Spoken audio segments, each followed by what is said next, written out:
반갑습니다. 네, 반응을 빨리 해줘서 감사합니다.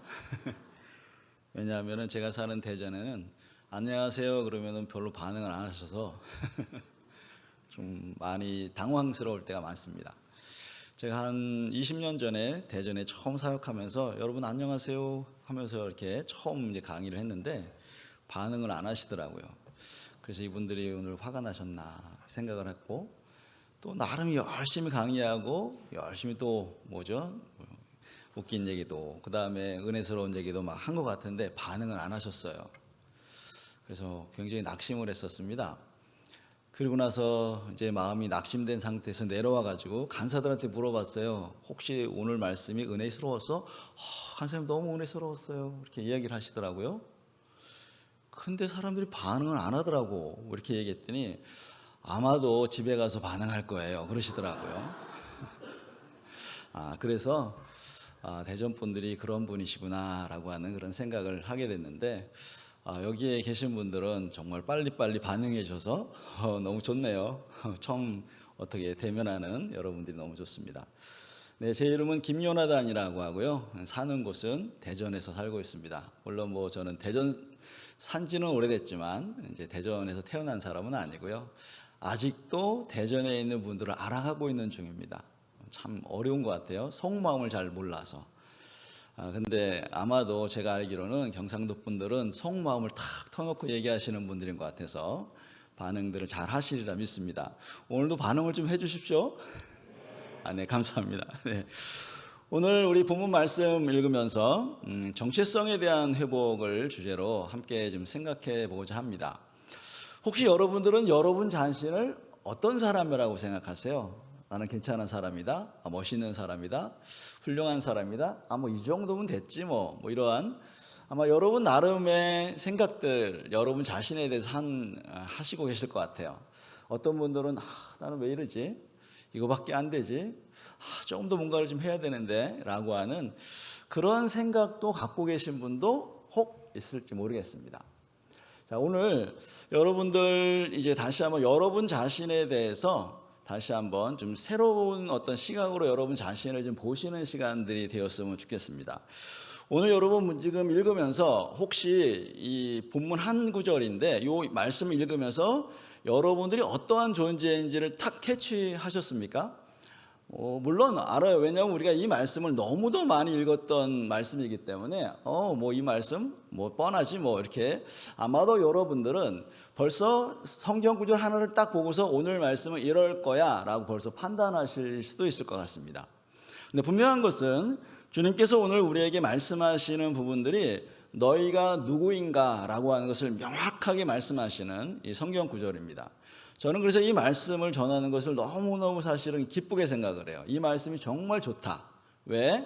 우리의 정체성이 다 들어가 있기 때문에 라고 한마디로 딱 얘기하면 성경 전체에 어떻게 보면은 딱 요약판이라고도 볼 수 있다라고 볼 수 있는 거죠. 자, 오늘 그래서 여러분들 여러분 자신에 대해서 혹은 주변에 있는 여러분 옆에 있는 분들에 대해서도 다시 한번 뭔가 좀 새롭게 시각을 좀 여러분 자신에 대해서 사람들의 새로운 시각을 가지는 그러한 시간들이 되어지기를 간절히 소망합니다. 먼저 여러분 정체성이라고 하는 것은 여러분 잘 아시잖아요. 아이덴티티, 자아상, 자존감, 여러 가지 단어를 쓰는데 아무튼 여러분들 이 정체성이라고 하는 것은 변하지 않는 본질이 무엇인가를 아는 것입니다. 변하는 것 말고요.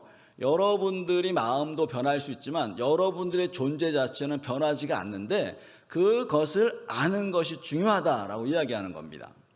자, 예를 들어서 다른 사람과 혹은 여러분들이 다르죠. 나는 나고 여러분들은 여러분이죠. 그렇죠?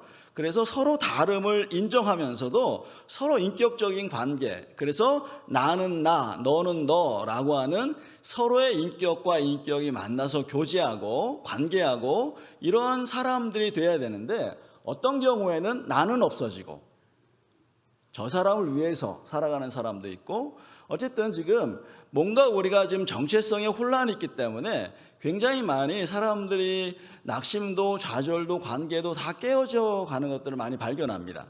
특별히 저 같은 경우에는 상담 사역을 하는 사람이기 때문에 많은 사람들을 만납니다. 상담을 하기도 하고 내적 치유에 대한 강의도 하면서 사람들이 어려운 얘기를 정말 많이 들어요. 근데 모든 얘기의 딱 중심이 뭐냐면 정체성이 없다는 거예요. 완전히 바닥이고 깨어진 사람들을 너무 많이 만납니다. 제가 지금 상담 사역을 한 25년 정도, 지금 뭐 공부한 것까지 하면 한 30년 정도 되는데, 그런데 30년 정도 되면서 많은 사람들을 만나고 또 많은 어떤 뭐랄까요, 사람들을 만나서 상담하는데 가장 많은 시간을 보내는 게 뭐냐면 사람들 울고 있는 사람 앞에 있는 거예요. 여러분, 그런 저는 어떨까요? 맨날 콧물 흘리고 눈물 흘리는데, 그것도 형제들은 잘 안 울어요. 누가 많이 우는지 아시죠? 자매님들이 그냥 앞에서 펑펑펑 울면서 뭐 이랬어요 저랬어요 이런 얘기를 듣는데, 너무 안타까운 건 뭐냐면은 정말 이 정체성만 알아도, 본질, 이 사람이 이곳에 있는 본질만 알아도 이러진 않을 텐데 라고 하는 정말 안타까운 마음으로 그런 얘기를 다 들어주면서 위로도 해주고 격려도 해주고 심지어는 그런 분들에 대해서 뭐 조언도 해주는 그런 일들을 하고 있습니다. 저는 여러분들이 다시 한번 오늘 이 시간에 여러분 자신을 좀 이해하고 여러분 자신이 누구인지를 다시 한번 명확하게 이해했으면 좋겠는데, 자, 먼저 일반 상담 혹은 뭐 심리학에서는 뭐라고 얘기하냐면은 사람들이 기본적인 정체성이 있다라고 이야기합니다. 기본적인 정체성. 또 한 가지 얘기를 많이 하는 게 뭐냐면 뭐랄까요, 기능적인 정체성이라고 하는 얘기를 많이 합니다. 여러분, 기본적인 정체성은 주로 자, 이제 여러분들이 부모님이나 가족들로부터 어떠한 대우를 받았는가, 어떠한 관계를 했는가, 예를 들어서 인정과 뭐 칭찬과 뭐 격려와 사랑과 이런 것들을 잘 받는 사람들은 기본적인 정체성이 그래도 괜찮은 사람이다라고 많이 이야기합니다. 그래서 여러분들 지금 부모님들 계시고 어쨌든 우리 자녀들도 있는데, 그 사람에게, 그 귀한 존재에게 내가 너를 사랑한단다, 내가 너를 정말 소중하게 여긴단다 라고 이야기를 하면은 그래도 여러분들 뭐예요? 나는 그래도 사랑받는 존재이구나, 괜찮은 존재이구나 라고 하는 걸 알다는 거예요. 특별히 어렸을 때는 정확하게 인지는 못해도 내가 괜찮았네, 내 마음이 좋네, 뭐 이런 표현이라도 어쨌든 간에 그 사람 자체가 괜찮은 존재라고 하는 것을 알게 되어집니다. 그런데 반대로 뭐 학대라든지 아니면 뭐 고통스러운 어떤 경험을 했다든지 아니면은 부모님이 뭔가 나에게 사랑이나 인정이나 칭찬 같은 것들을 해주지 않았다든지 이랬을 때 결국에는 기본적인 정체성이 뚝 떨어져서 결국에는 많은 혼란과 어려움을 가지고 살아가는 사람들이 많다는 거죠.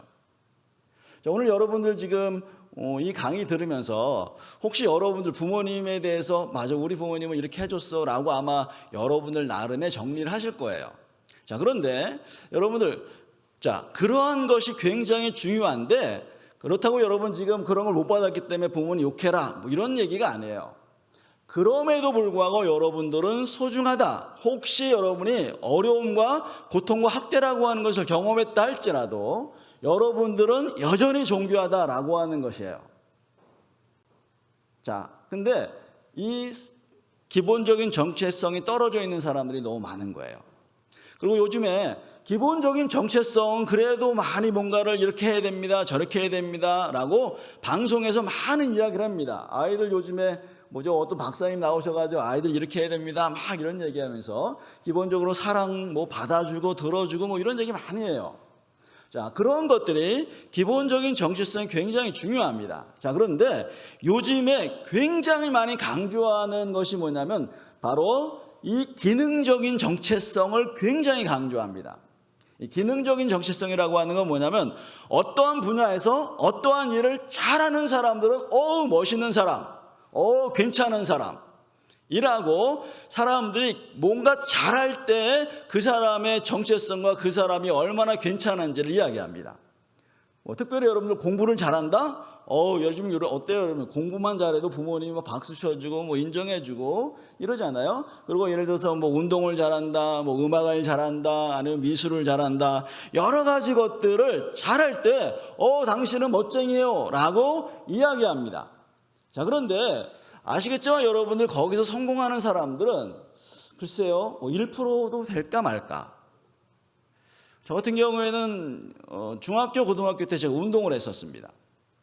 태극마크를 달기 위해서 제가 정말 열심히 노력을 했습니다. 근데 당연히 안 됐죠. 안 됐으니까 여기 와 있겠죠. 정말 몇 프로밖에는 태극마크를 달 수가 없는 거예요. 자, 근데 그러한 것, 다시 말해서 기능적인 정체성을 강조하기 시작합니다. 어디서요? 가정에서부터 강조하기 시작합니다. 그래서 공부를 열심히 해야 돼, 좋은 대학을 가야 돼, 좋은 직장 가야 돼 라고 하는 것은 거의 대부분 뭘 이야기하는 거냐면 기능적으로 뭔가를 뛰어나게 하면 당신은 괜찮은 사람이고, 그렇지 않으면 당신은 쉽게 말하면 열등한 사람입니다, 루저입니다 라고 사실은 그렇게 말을 하지 않지만 그 뒤에 따라오는 행동과 태도들은 다 그런 얘기를 하고 있는 거예요. 그러니까 뭘 갖고 있냐면은 거의 대부분의 사람들은 이렇게 기능적인 정체성이 떨어져 있기 때문에 나는 뭐 그냥 그렇고 그런 사람이지 라고 생각하는 경우가 많다는 거예요. 자, 여러분 어떠세요? 여러분들 정말 뛰어나십니까? 뛰어나려고 노력을 하시죠. 그렇다고 여러분 노력하지 마세요 이런 얘기 하는 게 아닙니다. 그러한 것을 강조하다 보면은 그야말로 그렇지 못할 때 따라오는 그런 낙심과 좌절과 이런 것들로 살아갈 수밖에 없는 그런 모습으로 나를 바라보게 되고 사람들이 나를 그렇게 평가할 것이라고 생각을 한다는 거예요. 여러분 좀 미안한 얘기 같지만 제가 이제 운동했다 그랬잖아요. 이런 얘기를 제가 솔직히 지금 창피해서 안 하는데 제가 중학교 고등학교 때 교실에 들어가 본 적이 없어요. 이런 얘기하면 좀 창피해요 솔직히. 그럼 여러분들 생각해 보세요. 공부를 몇 등을 했다고 생각하시겠어요 여러분들? 네, 그때 한 반에 한 70명 됐는데 69등, 뭐 70등, 뭐 시험을 안 봤으니까 당연히. 근데 나보다 공부를 점수가 나보다 등수가 떨어진 애들 보면 이해를 못 하겠어요. 그래서 제가 지금 말씀드린 이유는 뭐냐면 제가 그 중학교 고등학교 때 열심히 운동해서 뭔가를 하려고 했는데 완전히 좌절하고 낙심했습니다. 그래서 고등학교 3학년 때 인생 끝났다, 그래서 자살까지 생각했던 사람이에요.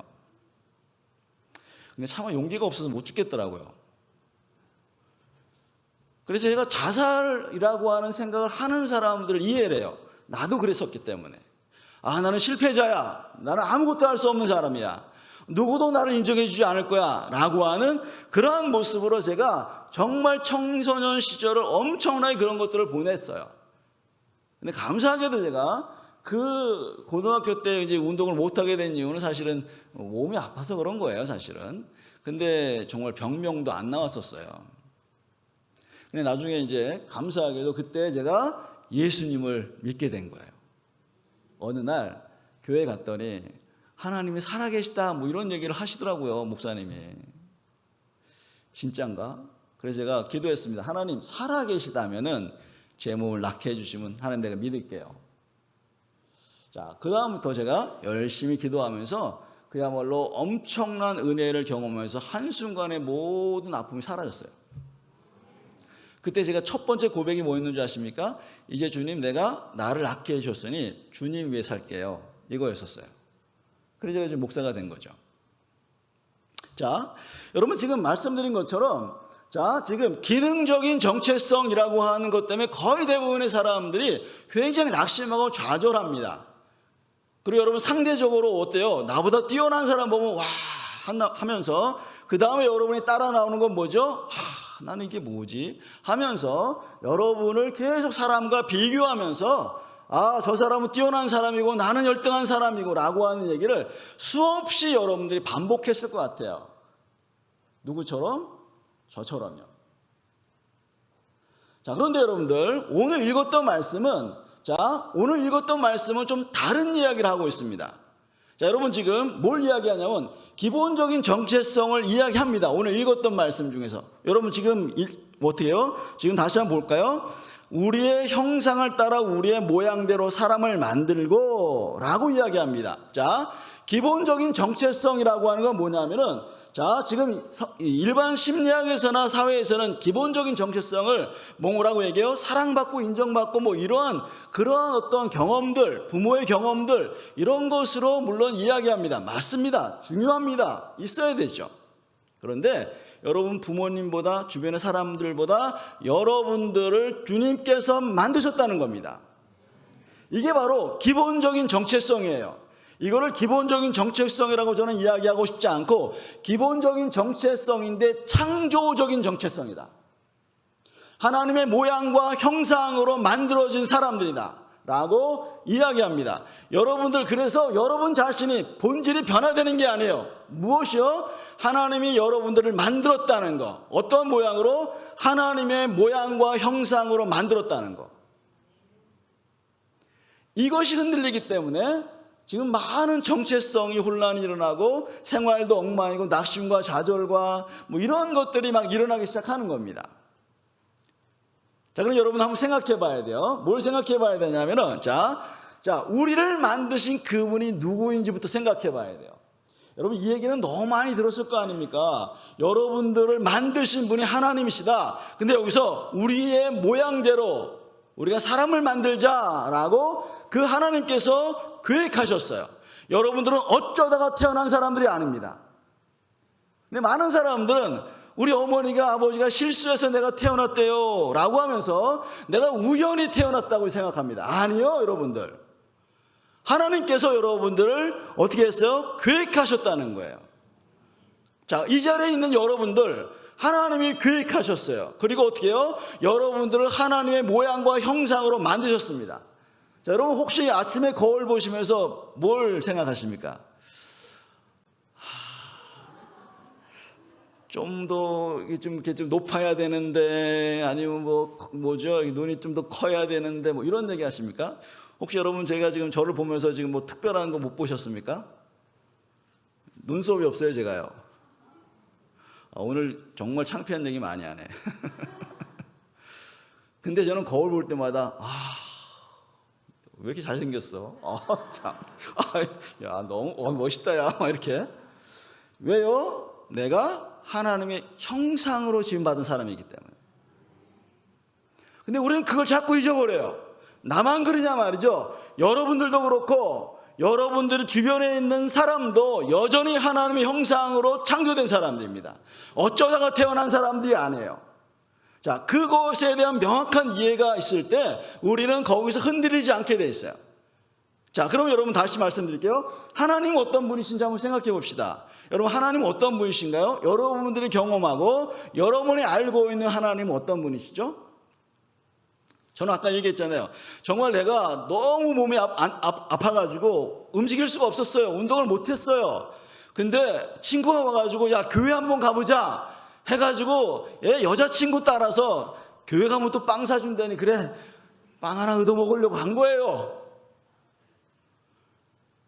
근데 그때 제가 주님 만났는데, 야, 여러분들, 그분은 능력의 하나님이십니다. 여러분이 생각하는 건 이상으로 놀라우신 하나님이에요.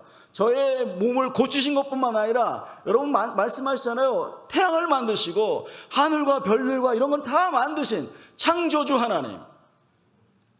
자, 그분이 여러분을 뭐 했다고요? 만들었다고, 여러분들이. 자, 그 하나님을 여러분들 믿기만 하면은 하나님의 자녀가 되는 권세를 또 주신대요.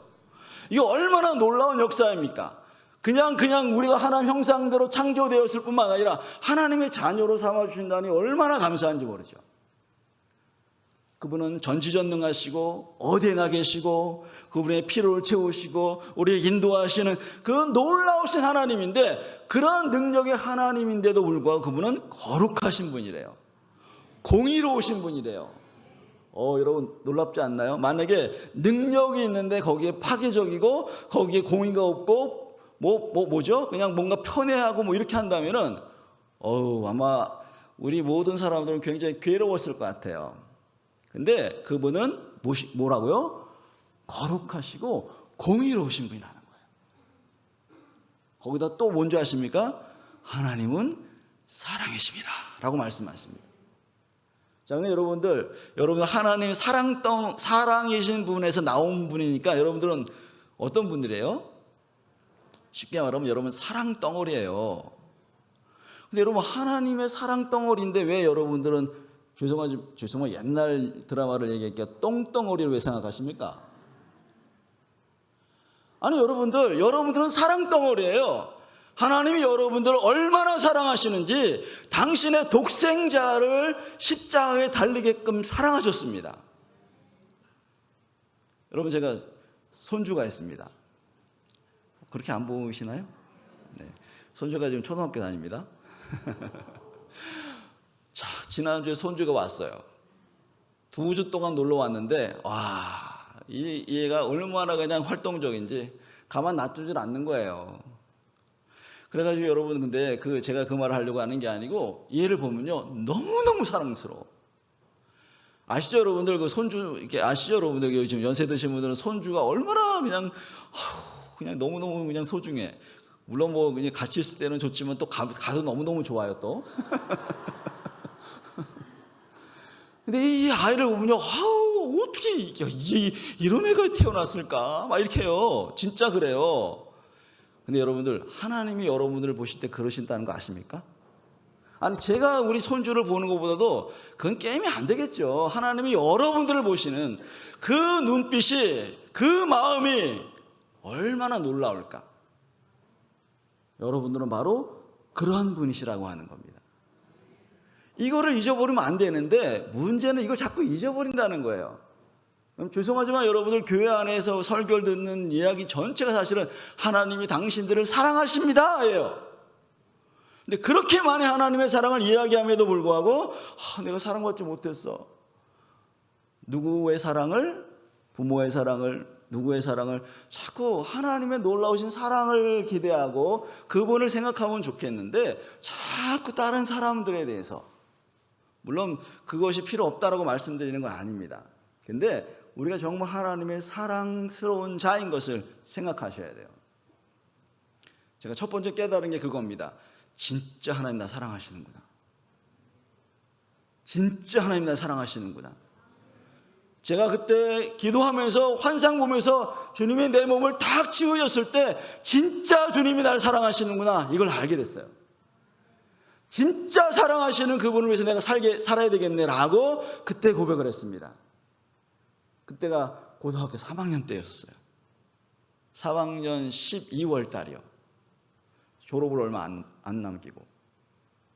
여러분들은 바로 그런 사람입니다. 자, 그래서 여러분들 하나님의 놀라우신 그 사랑 안에 있다는 것을 다시 한번 기억해야 됩니다. 또 한 가지 여러분 두 번째 얘기한 건 뭔지 아십니까? 26절 보니까 뭐라고 이야기하시냐면은 자, 거기서 사람을 만드셨어요. 그 다음에 바다의 물고기와 하늘의 새와 가축과 온 땅에 기는 모든 것을 다스리게 하자 하시고. 여러분 지금 무슨 정체성으로 여러분 이 땅에 있는 줄 아십니까? 아까 제가 기능적인 정체성 얘기했잖아요. 기능적인 정체성이 아니고 여러분들은 사명적 정체성을 갖고 이 땅에 태어난 겁니다. 한 사람도 사명을 갖지 않고 태어난 사람이 없어요. 세상을 다스리게 하자 하시고 라고 이야기합니다. 그리고 좀 밑에 내려가면 어떻게 합니까? 하나님이 그들에게 복을 주시면서 생육하고 번성하게 땅에 충만하고 땅을 정복하고 다스려라 라고 하는 그러한 사명을 우리에게 맡겨주셨습니다. 그럼 이런 얘기 들으면 또 그럼 목회를 해야 되나? 이런 또 생각하신다고요. 그게 아니고 여기서 여러분들 여기서 복을 주셨다. 그 다음에 뭐 생육하고 번성하고 뭐 이런 얘기는 뭐 사실은 자녀를 낳는 뭐 이런 것들과 연결되어 있어요. 자, 근데 여러분들 이게 바로 복인데 안타깝게도 지금 이 부부관계 안에서의 성이 너무 많이 세상 밖으로 나와가지고 그야말로 완전히 뭐예요? 성이 파괴가 되었어요. 누구 때문에? 사단 혹은 사람들의 욕망 때문에. 근데 여러분들 이것으로 하여금 지금 사단의 속임으로 엄청난 정체성이, 성적 정체성이 파괴가 일어나기 시작했습니다. 혹시 여러분들 지금 성적인 문제가 있는 분들은 뭐 이거 다 구체적으로 얘기는 안 할게요. 그렇지만 여러분들 정말 회개하셔야 합니다. 생활을 그치셔야 합니다. 왜냐하면 제가 상담하는 많은 사람들을 보면은 거의 대부분의 문제가 성적인 문제예요. 그것 때문에 엄청나게 고통을 당합니다.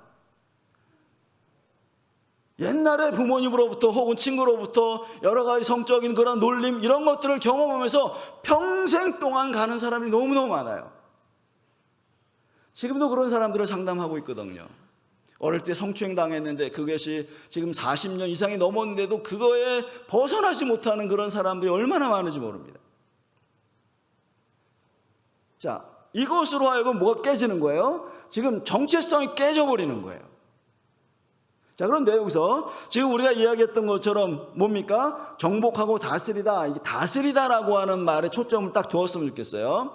여러분, 다스리다라고 하는 말은 여러분들의 권위를 가지고 세상에 뭔가 영향력을 주는 이야기를 하는 거죠. 근데 다 얘기는 하지 않고 뭘 얘기하냐면 여러분들, 여기서 여러분들 이렇게 다스리다라고 하는 말을 어원적으로 살펴보면 경작하다, 재배하다라고 하는 의미가 있어요. 여러분, 경작하고 재배하는 건 뭐죠? 농부들이 뭐 합니까?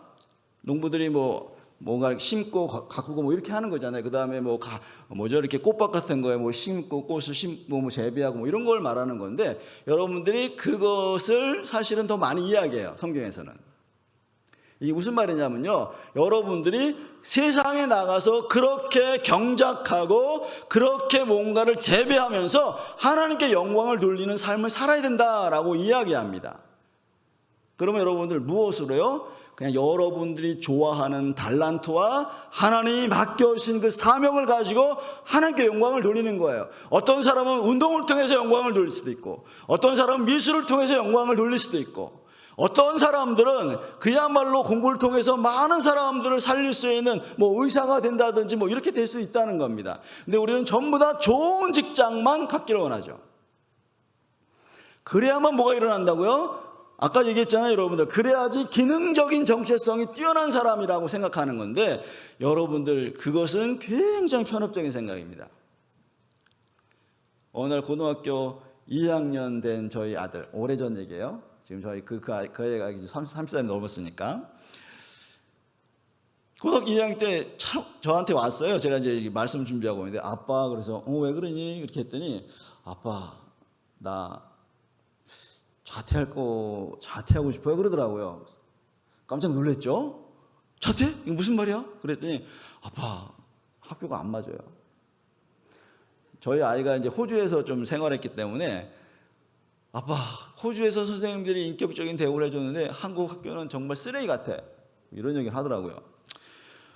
제가 거기다 대고 뭘 말하겠습니까? 다시 한번 기도해보자. 그래도 학교를 가는 게 어떻겠니? 그랬더니 정말 기도했다는 거예요. 그리고 정말 안 되겠어서 저한테 왔다는 거예요. 그래서 어떡하겠어요? 애가 원하니까 오케이, 그래, 해. 고등학교 2학년 때요. 그럼 뭐 하고 싶니? 그랬더니 아빠, 자동차 정비하는 걸 배우고 싶대요. 여러분 같으면 어떻게 하시겠어요? 그래, 잘했다. 이렇게 하시겠습니까? 제가 그 얘기 듣자마자 속에서는 툭 마음이 떨어졌어요. 아버지, 제가 정신 좀 차리게 해주세요. 그러면서 속으로는 그렇게 했지만, 그래, 다시 한번 기도해 볼래? 이렇게 아주 부드럽게. 그래도 화낼 수 없으니까. 그리고 어쨌든 간에 그리고 나서 좀 며칠이 지났습니다. 그리고 세미나를 가려고 어느 도시로 가게 된 거예요. 갔다가 강의 끝나고서 돌아왔는데, 돌아오는데 고속도로에서 차가 막 덜덜덜 이상한 거예요. 좀 이상하다. 왜 그러지, 차가? 그래서 평상시에는 좀 안 그랬는데 좀 깨름직하는 게 있잖아요, 여러분들. 그런 그 촉이 있잖아요. 그래서 안 되겠다 싶어가지고 딱 고속도로에 나오자마자 카센터에 들어갔어요. 차가 좀 이렇게 좀 털리는데 왜 그런지 모르겠네요. 이렇게 했더니 그분이 쭉 보시더만, 일로 와보세요. 해가지고 분이 차를 올린 다음에 다 조사한 다음에 저를 부른 거예요. 나중에 보니까 브레이크 패드가 고장이 나가지고 이게 딱 붙은 상태에서 계속 달려온 거예요. 이해가 되시나요? 그래가지고 여기가 뻘겋게 달구어져서 이대로 좀 달렸으면 아마도 펑 해가지고 전복이 될 수도 있었을 것 같아요. 근데 빨리 잘 오셨습니다. 근데 이거 빨리 고쳐야 됩니다. 안 그러면 큰일 납니다. 그래서 어떻게 해요? 차를 고쳐야죠. 차를 타고 다니려면은. 차를 막 타고 고치는 걸 보면서 무슨 생각했는지 아세요? 제가요?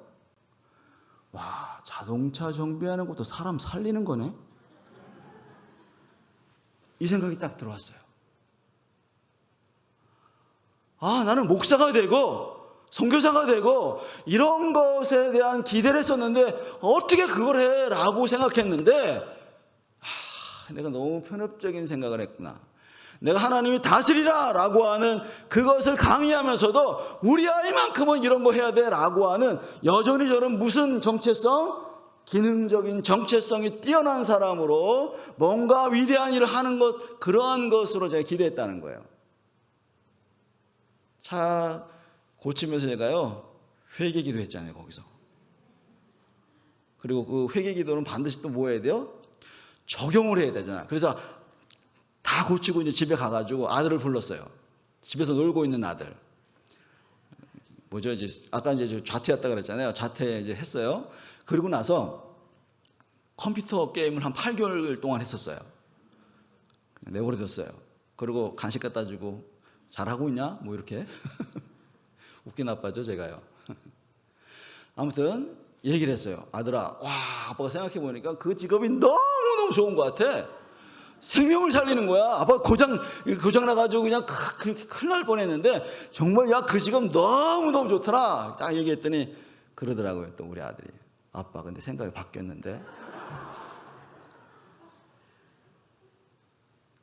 여러분, 근데 우리는 아까도 말했지만 사명적 정체성을 깨달아야 돼요. 하나님이 여러분에게 뭘 맡기셨다는 거예요. 어떠한 달란트를 주셔서 그것으로 그것으로 하나님께 영광 돌리는 그 일을 해야 되는데, 저 아이들은 괜찮은데 우리 아이만큼은 아니야 라고 말씀하시는 부모님들이 상당히 많아요. 죄송하지만 권사님 혹시 그러시나요? 저도 그랬는데 한참 깨달았어요. 그랬구나 내가. 근데 감사하게도 그 아들이 이제 기도하면서 또 하나님 일을 한다고 이렇게 하면서 선교사로 나갈 준비를 하고 있습니다. 아무튼 여러분, 제가 지금 말씀드리는 건 뭐냐면 바로 이렇게 여러분들이 창조적인 정체성으로 살아가길 하나님 원하세요. 그것이 여러분의 정체성입니다. 그냥 여러분이 세상에 눌려가지고 여러분들이 세상에 있는 어떤 허드렛 일을 하면서 거기서 월급 받고 이렇게 살아가기를 원하는 게 아니라 그곳에서 하나님께 영광 돌리고 그곳에서 하나님의 이름을 높여드리는 어떠한 직업이든지 여러분들 다 생명을 살리는 게예요. 뭐만 빼고 법적으로 뭔가 문제 있는 거 빼고는 다 생명을 살리는 겁니다. 여러분, 안 그렇습니까? 음식을 만드는 거는 생명을 살리는 거 아닐까요? 아니, 청소하는 건 생명을 살리는 게 아닐까요? 그렇잖아요, 여러분. 다 생명을 살리는 겁니다. 하나님께 얼마든지 영광 돌릴 수 있는데 우리는 자꾸 세상에서 원하는, 세상에서 인정받는 직업으로 살아가려고 하기 때문에 하나님 앞에서 뭔가 지금 자꾸 하나님 앞에서도 그렇고 사람 앞에서도 그렇고 세상 앞에서도 자꾸 지금 정체성이 막 흔들리고 있는 거예요. 이것을 깨달아야만이 흔들리지 않습니다. 이것을 깨달아야 합니다.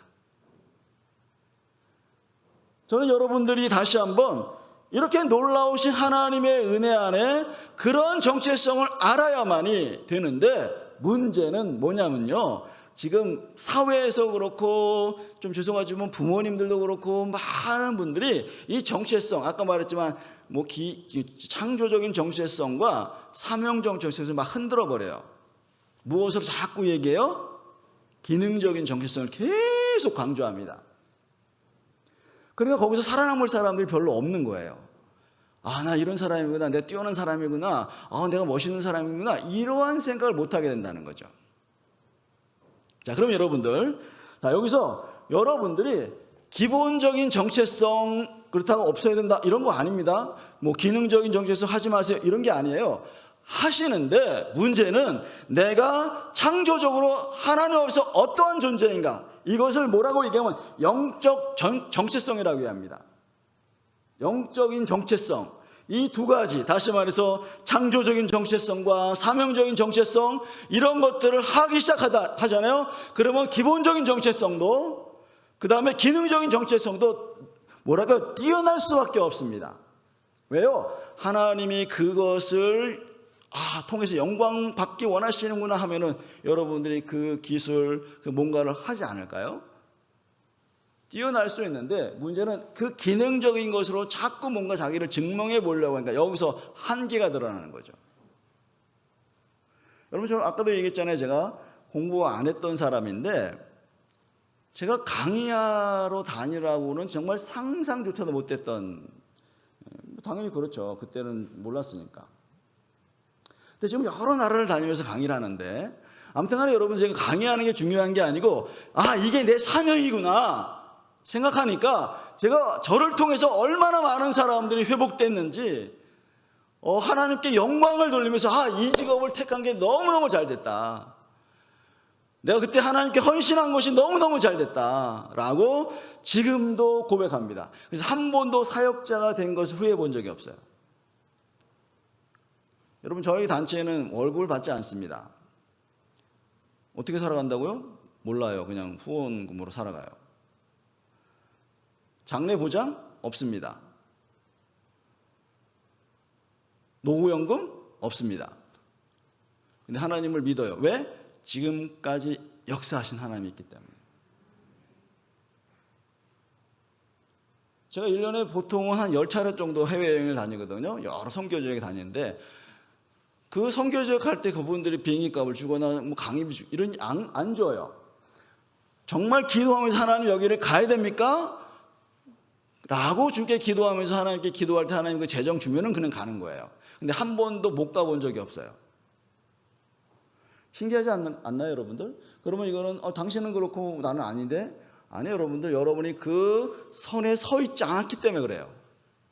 여러분이 하나님을 위해서 발걸음을 내딛는 순간 하나님 역사하십니다. 역사하시고 나서 움직이는 게 아니라 내가 역사할 때 하나님의 권능이 따라오게 돼 있고 하나님의 역사가 따라오게 돼 있어요. 그게 바로 여러분들입니다. 근데 우리는 자꾸 뭐예요? 세상적인 것으로 움직이기 시작하니까 하나님의 역사가 일어날래야 일어날 수가 없는 거죠. 아까도 말했지만 아까 말했던 우리 둘째 녀석, 정비공 되고 싶었다는 그 친구. 지금 이제 코로나 때문에 잠깐 들어와 있는데 선교사로 나갔다 들어왔거든요. 근데 그 아이는 명확해요. 뭐가 명확한 줄 아세요? 아빠 엄마가 그렇게 하나님을 의지하며 살았기 때문에 하나님 염려하지 않고 주실 것이다 라고 하는 그러한 믿음이 있어요. 그 아이도 한 번도 그런 것들을 제공 안 해주신 적이 없으니까. 저는 여러분들이 그런 정체성을 가지고 살아가야 된다라고 다시 한번 말씀드리고 싶습니다. 근데 여기서 흔들리는 이유가 뭐냐면은, 자, 여기에서 제가 해결점이기도 하고 어떤 경우에는 요것 때문에 여러분이 어려움 당하고 있을 수 있다라고 하는 것을 말씀드리고 싶은 거예요. 뭐냐면요, 여러분, 자, 요거를 좀 구분을 하시면은 여러분의 정체성이 굉장히 도움이 될 거예요. 첫 번째, 뭘 구분해야 되냐면 여러분들의 행동과 존재를 분리시켜야 합니다. 이게 무슨 말이냐면 간단해요. 여러분들이 정체성을 지금 뭘로 삼고 있냐면은 행동 이꼬로 나라고 하는 것으로 여러분의 정체성을 삼고 있기 때문에 거기서 계속 흔들리는 거예요. 자, 이해가 되십니까, 여러분들? 여러분의 행동, 여러분들의 뭐 기능, 여러분이 뭐 잘했다 못했다 뭐 이런 여러 가지 삶에 대한 이것으로 나의 정체성을 삼고 있는 것이 너무너무 많은 거예요. 그래서 여러분 좀 미안한 얘기지만 어렸을 때 이런 얘기 들어보셨나요? 아이가 좀 뭔가 실수했어요. 이 바보 같은 녀석 그것도 못하는 거야, 똑바로 하란 말이야, 뭐 이런 얘기 들어보신 적 있나요? 안 들어보신 분 있으면 손 들어. 이게 낫겠네요. 자, 어때요, 여러분들? 들어보셨죠? 그 얘기는 뭐냐면 행동 입고로 너는 이런 놈이야, 행동을 똑바로 해야지 너는 괜찮은 사람 되는 거야 라고 이야기했기 때문에 행동이라고 하는 것을 잘못하면 뭐가 일어나는 거예요? 이거밖에 안 돼, 나는 쓸모없어 라고 하는 그러한 정체성이 쏙 잡혀 있다는 거예요, 지금. 여러분, 근데 성경은 뭐라고 얘기하는지 아십니까? 행동과 존재를 분리합니다. 여러분, 이런 거 있잖아요. 현장에서 가늠하다 잡혀 있는 여인을 사람들이 데려왔어요. 그리고 예수님 발 앞에 확 이 사람을 밀쳐버렸습니다. 여자가 그냥 확 땅에 엎어졌어요. 그리고 그 사람이 물어봤습니다. 모세는 이런 사람들을 돌로 쳐 죽이라 그랬는데 예수님 어떻게 할 겁니까? 라고 살기등등하게 물어봤어요. 그때 여러분들 예수님 어떻게 하셨는지 혹시 아십니까? 잘 모르시나요? 아니 풀썩 앉으셔가지고 땅에다 뭘 끌적거려 쓰셨네. 그리고 일어나가지고 죄 없는 사람이 돌로 쳐라. 그리고 다시 이제 앉아가지고 뭘 쓰셨어요. 성경 보면 그렇게 돼 있더라고요. 저는 이상한 생각을 좀 안 해요. 뭘 쓰셨을까? 혹시 여러분 궁금하지 않으세요? 저는 계속 고민해봤어요. 뭘 쓰셨을까? 어떤 사람한테 물어보니까 죄 없는 사람이 돌로 치라고 썼을 것 같대. 근데 제가 보기에는 아닐 것 같아요. 근데 뭘 썼을까 고민하다가 이런 생각을 했어요. 자, 주동자가 있을 거예요. 예를 들어서 요나단이라고 하는 사람이 거기 주동자예요. 이제 제가 예를 들어서 예수님이 다 거기다 써가지고 이 요나단이라고 하는 사람이 지었던 죄를 다 써놓은 다음에 딱 일어나가지고 죄 없는 사람이 돌로 쳐라 이렇게 얘기를 했던 것 같아요. 그리고 다시 앉아가지고 두 번째 주동자한테 죄를 다 썼어. 그리고 일어나서 죄 없는 사람이 돌로 쳐라. 그리고 다시 세 번째 앉았더니 그 다음에 거기에 있던 사람들이 오메 나도 쓰면 어떡하지? 그래서 다 한 것 같아요. 몰라 이거는 나중에 주님 나라에 가서 물어보고 싶어. 뭘 쓰셨는지. 근데 아마도 그랬을 것 같아요 제가. 그 다음에 여러분들 사람들이 다 사라졌습니다. 그 다음에 예수님이 뭐라고 말씀하시는지 혹시 아세요? 나도 너를 정죄하지 않는다. 다시는 이런 행동하지 말아라. 여러분 지금 뭐 한 거예요? 행동과 존재를 분리했어요. 그 행동은 나쁜 거야. 그러면 안 되는 거야. 그러면 너를 상하고 정말 이거는 너무너무 너를 어렵게 만드는 거야. 그런 거 하지 마. 근데 난 여전히 너를 사랑한단다 라고 주님 말씀하시는 거예요. 여러분이 죄, 여러분의 실수, 연약함을 가지고 존재로 평가했다면 아마 여러분들은 구원받을 사람이 한 사람도 없을 거예요. 자, 다시 한번요. 여러분들의 정체성은 뭐예요? 그렇다고 행동 엉망으로 하세요가 아니라 여러분들 최선을 다해서 살아가지만 어떻게 해야 됩니까? 혹 실수했어요. 그럼 어떻게 해요? 주님 하면서 주님 앞에 회개하면서 다시 한번 주님의 은혜를 구하면서 여전히 내가 당신의 자녀입니다. 이건 흔들리지 않는 본질이라는 거예요. 그게 바로 여러분의 정체성입니다. 어때요 여러분들? 여기서 흔들리면은 정말 심각한 문제가 있는 사람들이에요. 여기서 흔들리면요. 자, 첫 번째 뭐라고요? 행동과 존재를 분리하세요. 자, 두 번째, 이거를 왜 얘기하냐면 부모님이나 사회에서 계속 이러는 거를 강조하기 때문에 그것으로 정체성이 딱 들어가 있기 때문에 그런 거예요. 자, 두 번째는, 자, 여러분, 사실과 인식을 분리해야 합니다. 혹시 여러분, 사실과 인식을 사실은 뭐고 인식은 뭔지 혹시 여러분 아십니까? 인식은 나의 견해를 말하는 거고, 사실은 진리를 입각한 변하지 않는 것을 이야기합니다. 자, 예를 들어서 여러분들이 사실과 인식을 잘 분리하는지 테스트 한번 해볼게요. 또 테스트 한다니까 또 겁먹는 분 계셔. 자, 예를 들어서 여러분 KTX가 빨리 달려간다. 사실의 인식이에요. 주여. 아니요, 여러분 사실대로 얘기를 하면 시속 몇 킬로로 달려간다 이렇게 얘기해야죠. 어떤 사람한테는 빨릴 수 있고 어떤 사람은 아닐 수도 있거든. 그거는 네? 조금 이게 인식이 되나요? 여러분 물론 말할 때는 그렇게 하지 않지만 사실은 이제 사실대로 얘기하면 그렇게 얘기를 해야 되는 거예요. 예를 들어서 오늘 날씨가 너무 춥다.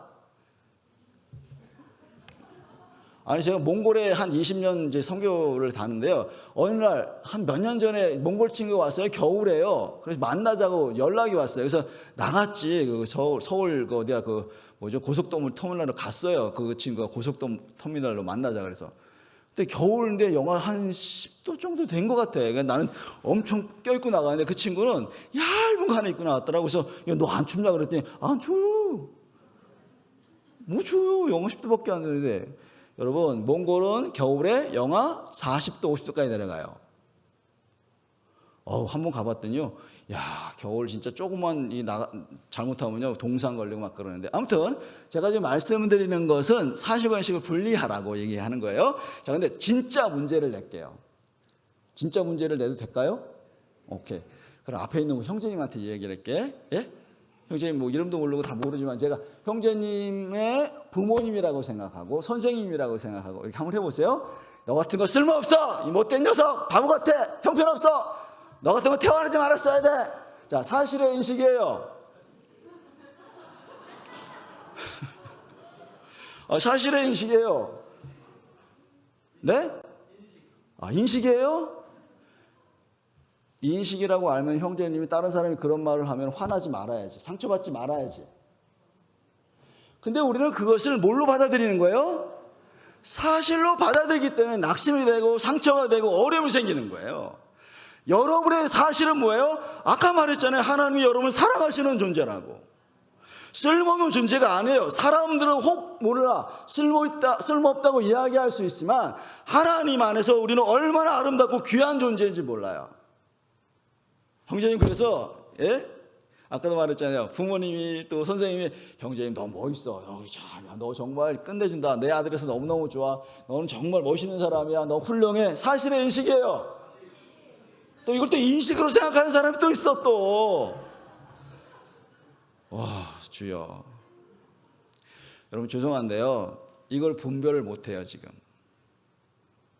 여러분 이거는 나한테도 그렇지만 사람들에게도 사람들이 손가락질 하는 거예요.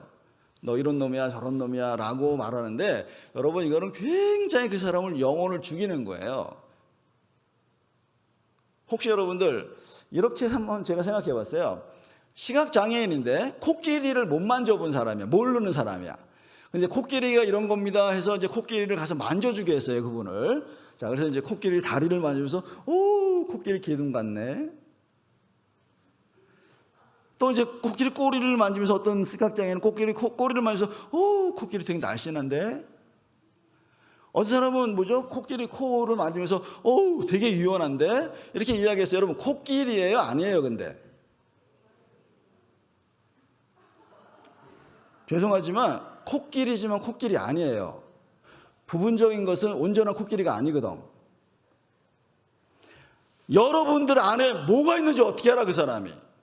하나님이 여러분들에게 얼마나 많은 비전과 꿈들과 가지고 있는 달란트를 주셨는데 그것이 뭐가 있는지 어떻게 알고 너는 이래 저렇게 이야기한다는 것은 죄송하지만 여러분들 다 시각장애인들이야. 무슨 시각장애인? 영적 시각장애인들. 죄송하지만 교인들 중에서 영적 시각장애인들이 되게 많아요. 너는 이런 놈이야 저런 놈이야 하면서 그 정체성을 하나님이 보시는 대로 보지 않고 내가 보는 관점이 사실이다라고 얘기하는 거야. 그 사람은 무슨 사람이에요? 자기가 하나님 노릇하는 거죠. 그 사실과 인식만 잘 분리를 하더라도요, 여러분들 정체성이 다 견고하게 될 수 있고 거기서 흔들리지 않아요. 상처 덜 받아요. 저 이거 깨닫고 나서 와, 그런 사람이었구나 내가. 여러분 이렇게 여러분들이 지금 사실과 인식을 제대로 분별을 못하고 있으니, 자 그럼 여러분들 다른 사람 볼 때도 그럼 어떻게 해야 돼요? 두 가지 같이 겹쳐서 그 행동은 나쁜 건데 그래도 나 너 좋아해, 너 정말 멋있는 사람, 하는 걸 사랑하셔, 이렇게 말해라는 거예요. 그게 뭐라고요? 그게 지금 사실이기 때문에. 그것을 분별하지 못하기 때문에 정체성이 다 흔들리는 거예요. 또 한 가지는 뭔지 아세요? 너와 나를 분리를 시켜야 돼요. 이게 무슨 말이냐면요, 자 어렸을 때는 부모님들이 너 이렇게 해야 된다, 너 저렇게 해야 된다 해서 부모님이 원하는 것을 해야지만 어이구 착한 아이 이렇게 이야기했어요. 그러니까 쉽게 말하면요, 부모님이 원하는 사람이 되라고 하는 거예요. 부모님이 원하는 사람이 되면 착한 아이고 그렇지 않으면 착하지 않다는 거예요. 그 얘기는 뭐냐면요, 내가 원하는 사람으로 만들려고 했던 거예요. 누가요? 부모님이요. 근데 여러분들 여러분이 되십시오. 하나님이 원하시는 여러분이 되셔야 합니다. 근데 우리는 자꾸 사람들이 원하는 그런 사람이 되면 내가 사랑받고 인정받는 것처럼 느껴지잖아요. 왜? 그 사람이 칭찬해주고 인정해주고 하니까. 물론 그렇다고 해서 그 사람이 원하는 걸 다 하는 것도 아니야 또. 근데 우리는 자꾸 사람들이 원하는 게 뭐지를 생각하는데, 여러분 그거 말고 지금 뭘 생각하라고요? 아까 사명적 전체는 뭐요? 하나님이 원하시는 하는 거예요. 제가 아까 오다가도 이제 잠깐 우리 집사님하고 얘기를 했는데, 제가 시골 교회에서 이제 성장을 했어요. 혹시 여러분 임진각 아시죠? 예, 임진각 근처에 제가 경기도 파주 문산에서 태어났습니다. 어쨌든 거기 조그마한 교회를 다녔는데 한 250명 정도 다니는 교회였었는데, 제가 다닐 때만 해도 그때 청년들이 한 4, 50명이 됐었어요. 근데 너무 신기하게도 그 중에 목사, 사모, 선교사가 한 35명 이상이 나왔어요. 여러분 안 놀라시는구나. 아니 진짜 그 교회가 정말 특별한 기관이었었어요. 지금도 목회하시는 분이 그래서 많고 선교사도 많아요.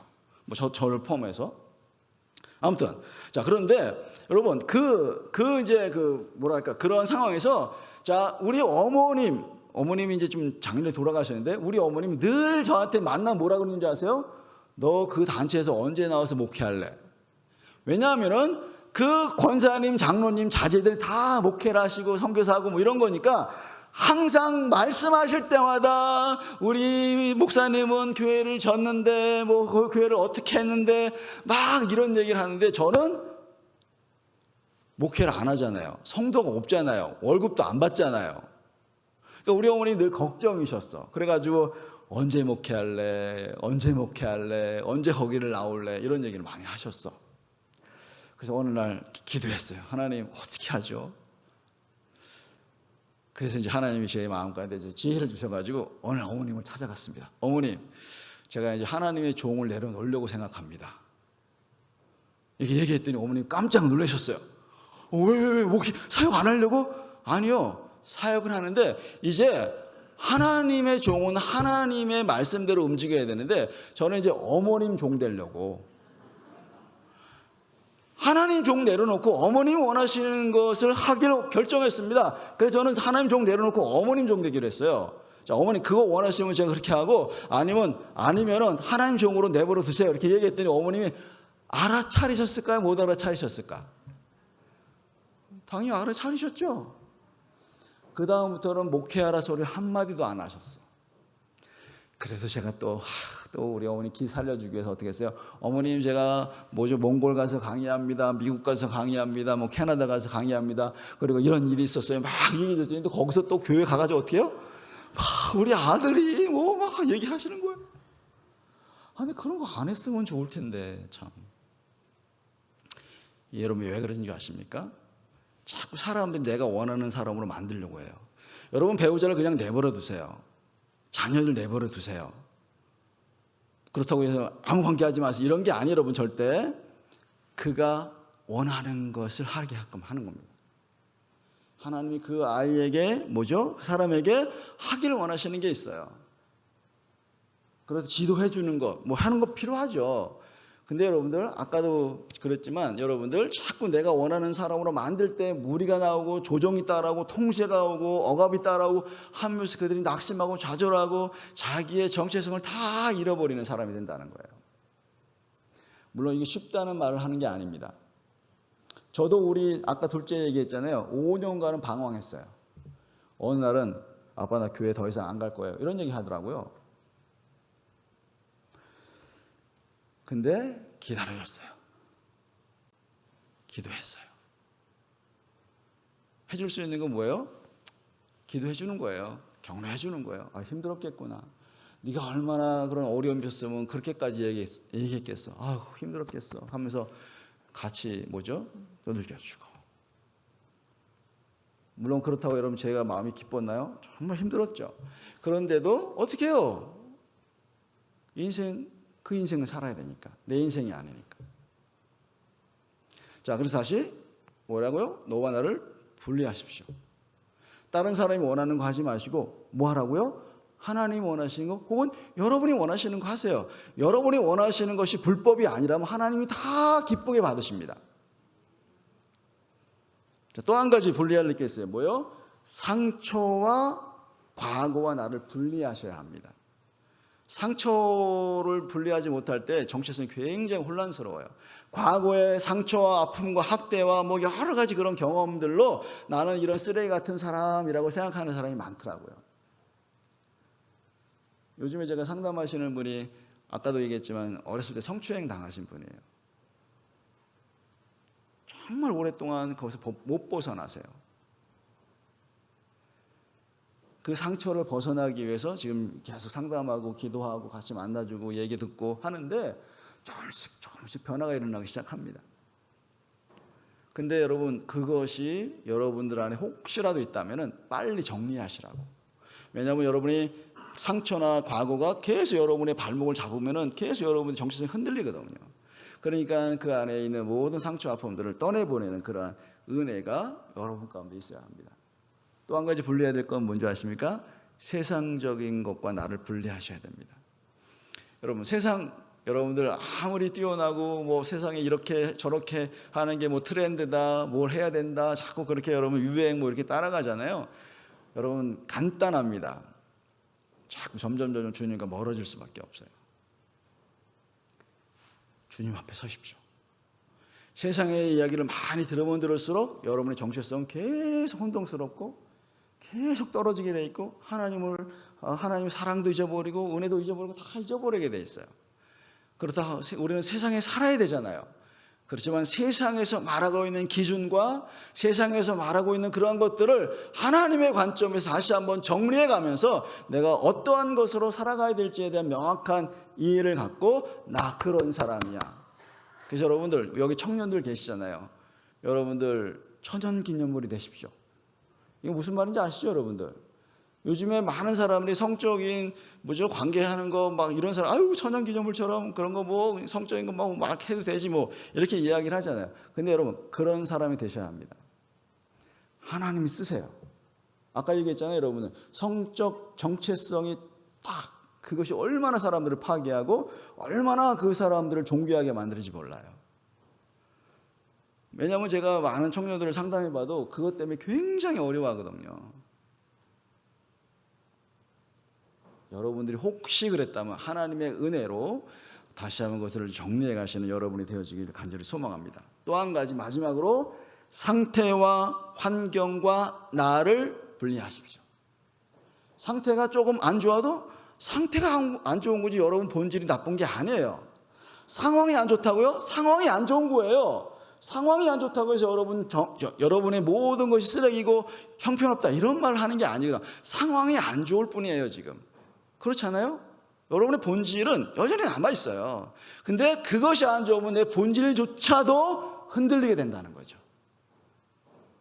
다시 한번 여러분들 오늘 정체성의 기반을 어디에 둬야 된다고요? 하나님께 두셔야 돼요. 다 아는 내용이죠. 그렇지만 그것을 경험하는 것과 그렇지 않은 것은 너무너무 큰 차이가 있습니다.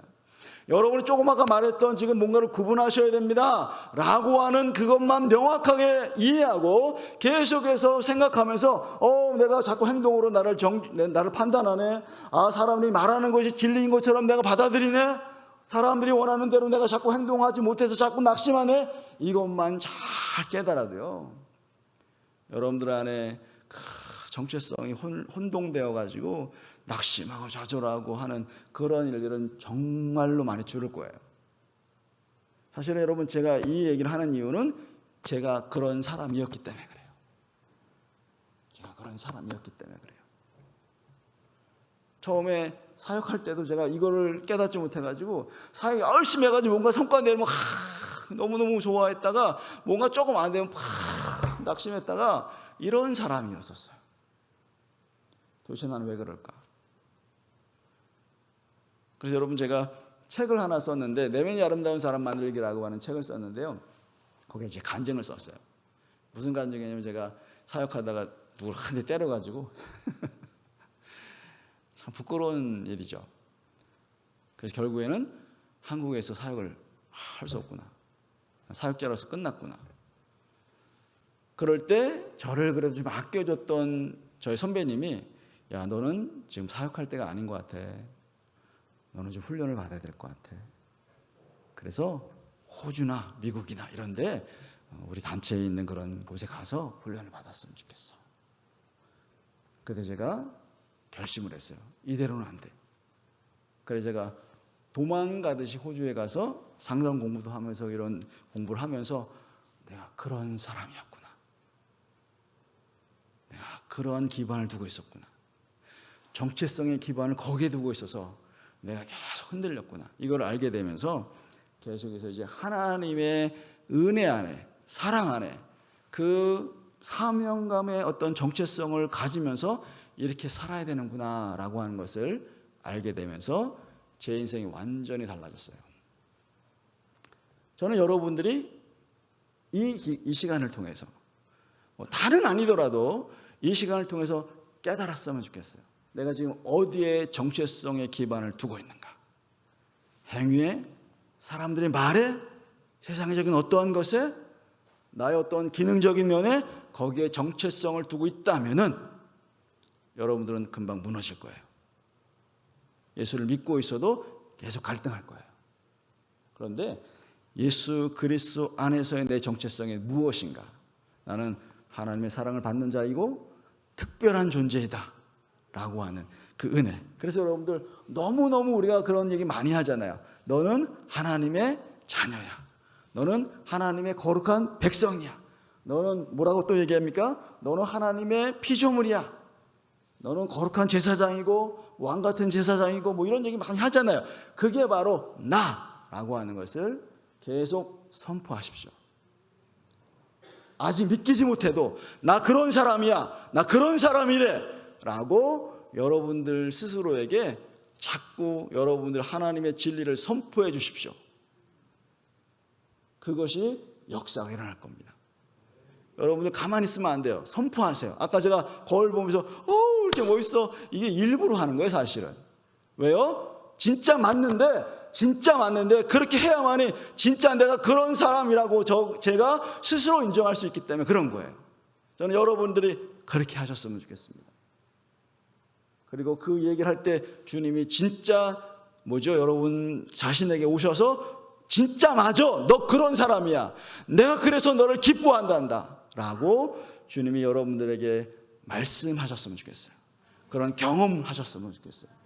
그래서 날마다 성령으로 여러분들이 누구인지를 경험하면서 이 세상을 발칵 뒤집어 놓는 여러분이 되었으면 좋겠습니다. 저는 이거 어렸을 때 이거를 정말 더 빨리 깨달았으면 정말 인생이 달랐을 텐데 이거를 갖다 늦은 나이에 깨달아가지고 물론 그것도 감사하지만 여기 계신 우리 청년들은 지금 이것을 깨닫게 된다면 세상을 뒤집어 놓을 수 있다고 생각합니다. 하나님은 하나님 손에 붙들림 바 된 사람들을 통해 세상을 뒤집어 놓습니다. 그동안 그렇게 역사하셨기 때문에 그래요. 저는 여러분이 그러한 여러분이 되어서 정말 하나님께 영광, 그 다음에 사람들에게는 정말 존경받는 여러분이 되어지기를 간절히 소망합니다.